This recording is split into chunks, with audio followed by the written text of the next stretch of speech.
तो साथियों, अक्सर आप लोगों ने सुना होगा, लोग कहते हैं अरे मूर्ति में कहाँ भगवान है, मूर्ति तो बस एक पत्थर है, पत्थर। ये पत्थर ना तो देखता है, ना सुनता है, ना कुछ, और इसमें हमारा बॉलीवुड कहाँ पीछे रहेगा। ई लग गया फैक्ट्री मां मसे ई हो गया 50 इन्वेस्टमेंट और ई हो गया इनॉग्रेशन। जब तक लोग ऐसे खिलौनों में मानते रहेंगे ना, तब तक हमारा धंधा चलता रहेगा। ये भगवान की मूर्ति है, इसको खिलौना मत बोलिए। ये भगवान है ना, वो तुम इंसानों का भ्रम है। तो अक्सर लोग को मन में यह डाउट आता है कि मूर्ति में भगवान है ही नहीं, ये सनातन धर्म वाले ये तो मूर्ति पूजक हैं, मूर्ति की पूजा करते हैं, मूर्ति में थोड़ी भगवान है, पत्थर में थोड़ी भगवान है। ये वीडियो उन सब के लिए है जो ऐसा कहते हैं। आज का एपिसोड देख के दोस्तों आपको विश्वास हो जाएगा कि मूर्ति सिर्फ पत्थर नहीं, साक्षात भगवान है मूर्ति। कैसे, आइए जानते हैं।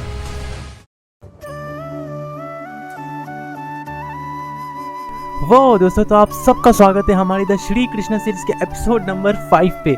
दोस्तों आज का एपिसोड बहुत ब्यूटीफुल और बहुत इंपॉर्टेंट है। अक्सर लोगों के मन में ये प्रश्न आता है कि क्या मूर्ति में भगवान वास करते हैं क्या? तो ये कहानी सुनकर आपको विश्वास हो जाएगा। साक्षी गोपाल जी की कहानी, साक्षी गोपाल जो स्वयं भगवान श्री कृष्ण का एक रूप है। ये कहानी सुनकर आपको विश्वास हो जाएगा कि मूर्ति सिर्फ पत्थर नहीं, स्वयं श्री भगवान कृष्ण हैं। कैसे, आइए देखते हैं। तो दोस्तों आज की कहानी है साक्षी गोपाल जी की। आइए जानते हैं साक्षी गोपाल जी कौन है। तो दोस्तों बहुत समय पहले विद्यानगर नामक गांव में दो ब्राह्मण थे। एक ब्राह्मण बहुत ही वृद्ध अवस्था में थे, अपने बुढ़ापे पर थे, परंतु वो बहुत ही धनी थे, बहुत ही अमीर थे। और जो दूसरा ब्राह्मण थे वो जवान थे, परंतु वो बहुत गरीब थे। तो वो दोनों ब्राह्मण तीर्थ स्थानों की यात्रा पर निकलते हैं। मथुरा, काशी, प्रयागराज, गया, सारे तीर्थ स्थलों के दर्शन कर फाइनली वो वृंदावन धाम तक पहुंचते हैं। वृंदावन धाम में गोपाल जी का जो मंदिर है, द गोपाल टेम्पल, वो मंदिर देख के वो दोनों बहुत खुश होते हैं और कुछ दिन वृंदावन में ही रुक जाते हैं। और वो जो यंग ब्राह्मण रहता है वो उस बूढ़े ब्राह्मण की बहुत सेवा करता है, बहुत सेवा करता है। और वो बूढ़ा ब्राह्मण इतना प्रसन्न हो जाता है, वो कहते हैं कि अरे ब्राह्मण देवता, इतनी सेवा तो कभी मेरे खुद के बेटों ने मेरी नहीं की, इस बुढ़ापे वाली अवस्था में जितना तुमने किया है। पूरे यात्रा के दौरान तुमने मेरा इतना ख्याल रखा है, इतना सेवा किया है।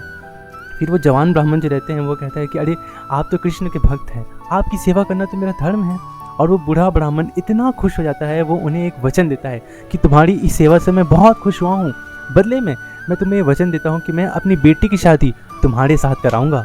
अब ये सुनकर वो यंग ब्राह्मण जो रहता है वो शॉक हो जाता है, बोलता है कि नहीं नहीं ब्राह्मण देवता, मैं तो बहुत गरीब हूँ, अनपढ़ हूँ, अज्ञानी हूँ, लोग क्या कहेंगे कि इतने धनी व्यक्ति की शादी एक गरीब ब्राह्मण के घर करा दिया गया है, आपके रिलेटिव्स, आपके रिश्तेदार आपसे मुंह मोड़ देंगे, कोई ये रिश्ता एक्सेप्ट नहीं करेगा। तो ब्राह्मण जी कहते हैं कि नहीं, एक बार मैंने जो वचन दे दिया सो दे दिया, मैंने कह दिया ना, मैं अपनी बेटी की शादी तुमसे ही कराऊंगा। और वो जो यंग ब्राह्मण है वो उन्हें वार्न करते कि देखिए हम लोग गोपाल मंदिर के सामने हैं, भगवान श्री कृष्ण के सामने हैं, तो ये वादा मत कीजिए क्योंकि भगवान श्री कृष्ण के सामने किया हुआ वादा निभाना पड़ता है। तो वो ओल्ड ब्राह्मण, वो जो बूढ़े ब्राह्मण रहते हैं, वो कहते हैं हाँ, मैं गोपाल के सामने, कृष्ण के सामने ये घोषणा करता हूँ कि मैं अपनी बेटी की शादी तुम्हारे साथ ही कराऊंगा। फिर वो यंग ब्राह्मण कहते ठीक है, आपने गोपाल के सामने ये वचन दिया है तो ठीक है, मैं ये स्वीकार करता हूँ। सो बस हो गया। और दोस्तों फिर वो दोनों ब्राह्मण अपने गांव वापस लौट जाते हैं, ठीक है। और वापस लौटने के बाद कुछ समय बीतता है, तब उस बूढ़े ब्राह्मण को याद आता है कि अरे मैंने तो उस ब्राह्मण को वादा किया था कि मैं अपनी बेटी की शादी उसके साथ कराऊंगा। और वो ब्राह्मण अपने बेटे को, अपनी पत्नी को ये सब बात बताता है कि यात्रा के दौरान एक वो ब्राह्मण था, उसको मैंने वादा किया था। और यह सुनकर उनका बड़ा बेटा और उनकी पत्नी इतना क्रोधित करते हैं, इतना गुस्सा करते हैं। वो कहते हैं कि क्या हमारे घर की बेटी एक गरीब के साथ शादी करेगी, उस गरीब ब्राह्मण के साथ? आपने ऐसा वचन क्यों दिया? अब जो है वो ब्राह्मण जी जो है संकट में पड़ जाते हैं। तो वो कहते हैं कि अरे पर मैंने तो गोपाल के सामने ये वादा कर दिया है, अब तो ये वचन मुझे निभाना पड़ेगा, मैंने तो कृष्ण के सामने ये वादा किया है। तब उसका जो बड़ा बेटा है वो कहता है अरे पिताजी, वो गोपाल, वो कृष्ण का मंदिर तो वृंदावन में था, उतना दूर था वो मंदिर, क्या आप वृंदावन वाला वादा यहाँ लेकर आ रहे हैं? गोपाल थोड़ी देखने आ रहे हैं कि आपने वादा निभाया कि नहीं निभाया। अगर वो ब्राह्मण आया शादी की बात करने तो आप कहते ना आपको कुछ नहीं पता, बाकी सब मैं संभाल लूंगा, ये उसका बेटा कहता है, ठीक है। अब वो ब्राह्मण जी जो है धर्म संकट पे पड़ जाते हैं। वो ब्राह्मण जी गोपाल से प्रार्थना करते हैं कि हे कृष्ण, मेरी सहायता कीजिए कि मैं अपना वचन निभा पाऊँ। और दोस्तों फिर क्या होता है, कुछ दिनों बाद वो जो यंग ब्राह्मण था वो इस ब्राह्मण के घर आता है और खूब अच्छे से उस ब्राह्मण की फिर से सेवा हुआ करता है। फिर कहता है कि हे ब्राह्मण देवता, आपने तो वचन दिया था ना गोपाल जी के सामने कि आप अपनी बेटी की शादी मेरे साथ कराइएगा। और यह सुनकर उनका जो बड़ा बेटा है वो बड़ा बेटा लाठी लेकर आता है, बोलता है क्या बोला, मेरी बहन से तू शादी करेगा? अपनी बहन की शादी मैं तेरे जैसे गरीब ब्राह्मण के घर कराऊंगा। और उनका जो बड़ा बेटा है लाठी लेकर दौड़ाने लगता है उस ब्राह्मण को। अब सारे लोग इकट्ठा हो जाते हैं कि क्या हुआ है, क्या हुआ है। तब वो जो यंग ब्राह्मण रहता है वो कहता है कि देखिए देखिए, इस ब्राह्मण देवता ने मुझसे वचन वादा किया था कि ये अपनी बेटी की शादी मेरे साथ कराएंगे, और अब ये अपना वादा नहीं निभा रहे हैं। तब लोग जब उस ब्राह्मण देवता से पूछते तो वो ब्राह्मण कहता है कि नहीं नहीं, मैंने तो ऐसा कोई वादा नहीं किया था, ये झूठ बोल रहा है। तब वो यंग ब्राह्मण कहता है कि आपने श्री कृष्ण के सामने ये वादा किया था, हम दोनों वृंदावन धाम में थे और कृष्ण के सामने इन्होंने वादा किया था कि अपनी बेटी की शादी मेरे साथ कराएंगे। तब उनका बड़ा बेटा कहता है कि ठीक है, अगर गोपाल के सामने, कृष्ण के सामने ये सब वादा तुम लोगों ने किया था, अगर खुद भगवान श्री कृष्ण वृंदावन से यहाँ आकर ये गवाही देंगे कि हाँ मेरे पिताजी ने ऐसा वादा किया था, तो ही मैं मानूंगा, तभी मैं अपनी बहन की शादी तुम्हारे साथ कराऊंगा। जाओ कृष्ण को यहाँ लेकर आओ, मैं मान जाऊंगा कि हाँ ऐसा कुछ वादा हुआ था। अब जो है लोग सब हंसने लगते हैं कि अरे कृष्ण तो एक मूर्ति है, वृंदावन में है, वृंदावन से एक मूर्ति भला कैसे यहाँ आ सकता है। सब लोग हंसने लग जाते हैं। और वो जो यंग ब्राह्मण रहता है उसे पूरा विश्वास था भगवान श्री कृष्ण पे। वो कहता है कि ठीक है, इस बार आप लोग अपना वादा मत भूलिएगा, मैं यहाँ पर भगवान श्री कृष्ण को लेकर आऊँगा, मैं वृंदावन जाऊँगा, भगवान श्री कृष्ण को यहाँ लेकर आऊँगा, और भगवान श्री कृष्ण खुद इस बात का साक्षी हैं, खुद इस बात की गवाही देंगे कि आपके पिताजी ने यह वादा किया था। तब उनका बड़ा बेटा कहता है कि हाँ हाँ जाओ जाओ, कृष्ण को बुला के लाओ जाओ। उनका बड़ा बेटा सोचता है कि इतना बड़ा मूर्ति भला यहाँ कैसे आएगा। और बस फिर क्या होता है दोस्तों, वो यंग ब्राह्मण जो है वृंदावन जाता है।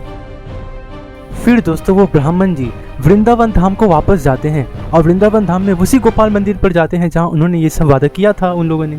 और कृष्ण के सामने जाकर वो ब्राह्मण जी कहते हैं, एक मित्र की तरह, एक दोस्त की तरह कहते हैं कि हे कृष्ण, आपको तो पता है मुझे उस ब्राह्मण देवता की बेटी से शादी करने में कोई दिलचस्पी नहीं है, परंतु उन ब्राह्मण देवता ने अपना वचन तोड़ा है। एक तो वैसे ही वो बुढ़ापे पर हैं, वो अपना वचन तोड़ रहे हैं, आपके सामने उन्होंने वचन किया था, उन्हें भी पाप लगेगा। इसलिए हे कृष्ण, आप हम दोनों की मदद कीजिए ताकि हम दोनों ही अपना अपना वचन निभा पाएं। हे कृष्ण, आपको मेरे साथ चलना पड़ेगा, आपको मेरा साक्षी होना पड़ेगा, आपको मेरे लिए गवाही देनी पड़ेगी, आप मेरे साथ चलिए। तो ऐसा वो ब्राह्मण जी कृष्ण से एक दोस्त की तरह कहते हैं कि हे कृष्ण, आपको मेरे साथ चलना पड़ेगा। और फिर क्या होता है पता है, अरे भगवान श्री कृष्ण उस मूर्ति पर से बोल उठते हैं। भगवान श्री कृष्ण कहते हैं, पर मैं तुम्हारे साथ कैसे चलूं? मैं तो एक पत्थर का मूर्ति हूँ, मैंने तो कभी एक मूर्ति को यहाँ से वहाँ चलते फिरते नहीं देखा है। तब वो ब्राह्मण जी कहते हैं कि हाँ, आप एक पत्थर की मूर्ति हैं, जब एक पत्थर की मूर्ति बोल सकता है तो पत्थर की मूर्ति चल भी सकता है। हे कृष्ण, आप तो पर ब्रह्म हैं, तीनों लोकों के स्वामी हैं, आप तो स्वयं साक्षात भगवान हैं, आप तो कुछ भी कर सकते हैं, प्लीज़ कृष्ण मेरे साथ चलिए। और बस भगवान श्री कृष्ण उस ब्राह्मण का ये प्रेम देखकर, ये मित्रता भाव देखकर हार जाते हैं भगवान श्री कृष्ण और कहते हैं कि ठीक है, मैं तुम्हारे साथ चलूँगा, लेकिन एक शर्त पे, मैं तुम्हारे साथ चलूँगा, बस तुम पीछे मुड़कर मत देखना, तुम पीछे मुड़ोगे तो मैं वहीं वापस पत्थर की मूर्ति बन जाऊँगा। और मैं तुम्हारे साथ चलूँगा, जी तुम्हें कैसे पता चलेगा, मेरी जो घुंघरू की आवाज़ है वो तुम्हें आती रहेगी, तो तुम समझना मैं तुम्हारे साथ साथ चल रहा हूँ। और पूरे यात्रा पर मुझे हर रात को 1 किलो चावल बनाकर खिलाना। अरे सोचो भाई, भगवान श्री कृष्ण मूर्ति पर से बोल रहे हैं। तो वो ब्राह्मण जी कहते हैं कि ठीक है कृष्ण, मुझे आपका ये कथन मंजूर है। और फिर क्या, फिर भगवान श्री कृष्ण उस ब्राह्मण जी के साथ चल पड़ते हैं। अरे मेरा भाई, सच में चल पड़ते हैं। और चलते चलते उस ब्राह्मण जी को भगवान श्री कृष्ण की घुंघरू की आवाज़ भी आती है, तो वो ब्राह्मण जी और खुश हो जाते हैं, उनको विश्वास होता है कि हाँ कृष्ण उनके साथ साथ चल रहे हैं। और हर रात को वो ब्राह्मण कृष्ण जी को 1 किलो चावल बनाकर भोग लगाते थे और खुद भी खाते थे। तो पूरे 100 दिन की पैदल यात्रा के बाद फाइनली वो ब्राह्मण कृष्ण को लेकर अपने गांव तक पहुंच जाते हैं। और फिर उस ब्राह्मण को भगवान कृष्ण की ना घुंघरू की आवाज़ आना बंद हो जाती है। वो सोचते हैं कि अरे घुंघरू की आवाज़ आनी बंद हो गई, कृष्ण कहीं मेरे साथ है कि नहीं है। और बस वो ब्राह्मण देवता पीछे मुड़ जाता है और पीछे मुड़कर देखता है कि भगवान श्री कृष्ण वापस एक मूर्ति बन गए हैं। और भगवान श्री कृष्ण हंस कर कहते हैं कि मैं तुम्हारे साथ ही खड़ा हूँ, तुम्हारा साक्षी बनकर खड़ा हूँ, जाओ सबको ले आओ, मैं तुम्हारी गवाही दूंगा। और वो ब्राह्मण जी खुशी खुशी पूरे गांव को इकट्ठा करते हैं, पूरे गांव को बुला लाते हैं। और पूरा गांव, वो बूढ़ा ब्राह्मण जिन्होंने वादा किया था और उनका बड़ा बेटा, सब पूरा गांव ये देखकर शॉक हो जाते हैं कि अरे बाप रे, इतना बड़ा मूर्ति वृंदावन से यहाँ पैदल कैसे आ गया।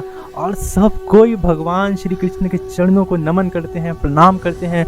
भगवान कृष्ण की ये दिव्य लीला देखकर सब हैरान रह जाते हैं कि भाई भगवान कृष्ण पैदल चलकर सच में आ गए। अरे भाई, और फिर क्या दोस्तों, फिर उस ब्राह्मण ने और उनके बड़े बेटे ने फाइनली अपनी बेटी की शादी उस यंग ब्राह्मण से करा दी। और भगवान श्री कृष्ण ने उन दोनों ब्राह्मणों को कहा कि तुम दोनों ही लोग मेरे लिए बहुत प्रिय हो, कहो क्या वर चाहिए। तब उन दोनों ब्राह्मणों ने प्रार्थना किया कि हे कृष्ण, आप सदा के लिए यहीं विराजमान हो जाइए। युगों युगों तक सारे भक्तजन आपके दर्शन के लिए, आपके इस रूप के दर्शन के लिए, आपकी इस अनोखी कथा को श्रवण करने के लिए हमेशा आए। और भगवान श्री कृष्ण उन्हें ये आशीर्वाद देते हैं कि ठीक है, अब से मैं यहीं स्थित हो जाऊंगा। और दोस्तों फिर वहाँ के राजा आते हैं और साक्षी गोपाल जी के लिए एक पूरा मंदिर बना देते हैं। तो दोस्तों क्योंकि भगवान श्री कृष्ण एक साक्षी बनकर आए थे ना, उस ब्राह्मण जी के लिए एक साक्षी बनकर आए थे, इसीलिए भगवान कृष्ण का इस मंदिर का नाम पड़ गया साक्षी गोपाल मंदिर। और दोस्तों एक हैरान होने की बात बताऊं, आज के डेट में वो साक्षी गोपाल मंदिर जो है ना, जगन्नाथपुरी धाम पर स्थित है। हरे कृष्णा। आज हमारे साक्षी गोपाल मंदिर, ये मंदिर भुवनेश्वर से कुछ ही दूरी पे है। और यहाँ पे जो साक्षी नाम पड़ा इसलिए पड़ा क्योंकि वृंदावन से जो कृष्णा है यहाँ तक चल के एक भक्त के लिए आए थे, इसलिए वो साक्षी बन के आए थे, इसलिए इनका नाम रखा है साक्षी गोपाल। दोस्तों ये थी साक्षी गोपाल जी की कहानी। ओ माय कृष्णा, क्या कहानी थी। आई होप कि आप लोगों को बहुत अच्छा लगा। दोस्तों आप सोच रहे हैं भगवान श्री कृष्ण जो है ना, पैदल चलकर आ गए थे भाई, वृंदावन से पैदल चलकर वो आ गए थे उसके गाँव। और आज वही साक्षी गोपाल मंदिर है, जो मूर्त आप देख रहे हो, भगवान श्री कृष्ण के जो विग्रह आप देख रहे हो, यही वो साक्षी गोपाल जी हैं। सोचो ये साक्षी गोपाल कभी वृंदावन में था, ठीक है, ये मूर्ति कभी वृंदावन में था, ये मूर्ति पैदल चलकर आ गया था उनके गांव विद्यानगर में, और आज ये मूर्ति जगन्नाथपुरी धाम पर स्थित है। तो दोस्तों जब भी आप जगन्नाथपुरी धाम जाएं तो साक्षी गोपाल जी के दर्शन करना कभी ना भूलें मेरे भाई। ये साक्षी गोपाल जी का दर्शन जिन्होंने कर लिया ना, वो सीधा कृष्ण का दर्शन कर लिया। तो दोस्तों नेक्स्ट टाइम अगर कोई आपसे कहे ना कि अरे मूर्ति पर थोड़ी भगवान होता है, उनको ये साक्षी गोपाल जी की कहानी सुना देना। मतलब सोच रहे हो भाई, भगवान श्री कृष्ण किसी का साक्षी बनने के लिए आ गए, ऐसी लीला की, इसलिए उनका नाम साक्षी गोपाल पड़ गया। ओह माय कृष्णा, क्या कहानी है। मुझे विश्वास है ये कहानी सुनकर आपके ही चेहरे पर भी स्माइल आया होगा। तो दोस्तों बस इसीलिए भगवान श्री कृष्ण मुझे बहुत पसंद है, मेरे फेवरेट है यार है अपना भगवान श्री कृष्ण। क्या बात। तो देख रहे हैं ये है भगवान श्री कृष्ण। ओह देख रहे हैं मतलब कितना प्यार करते हैं भगवान श्री कृष्ण अपने भक्तों से, हम सब से। अरे हमारे लिए भगवान श्री कृष्ण पैदल चलने को तैयार है, अपना वृंदावन धाम छोड़ने को तैयार हो जाते हैं। सोच रहे हो भाई, ये मतलब सोच रहे हो वो पर ब्रह्म है, भगवान है, वो पूरी सृष्टि के रचयिता है, लेकिन अपने भक्तों के लिए देखो कितना कितना मतलब एकदम दोस्त बन जाते हैं अपने भक्तों के लिए। तो देख लो भाई, ये है भगवान श्री कृष्ण। अगर आप भी भगवान श्री कृष्ण को अपना दोस्त मानते हैं ना, तो आपके लिए भी भगवान श्री कृष्ण ऐसी लीलाएं करेंगे। तो बस दोस्तों आज के लिए इतना ही। आई होप आपको ये साक्षी गोपाल जी की कहानी बहुत ही अच्छी लगी हो। I just love this story of Sakshi Gopal ji.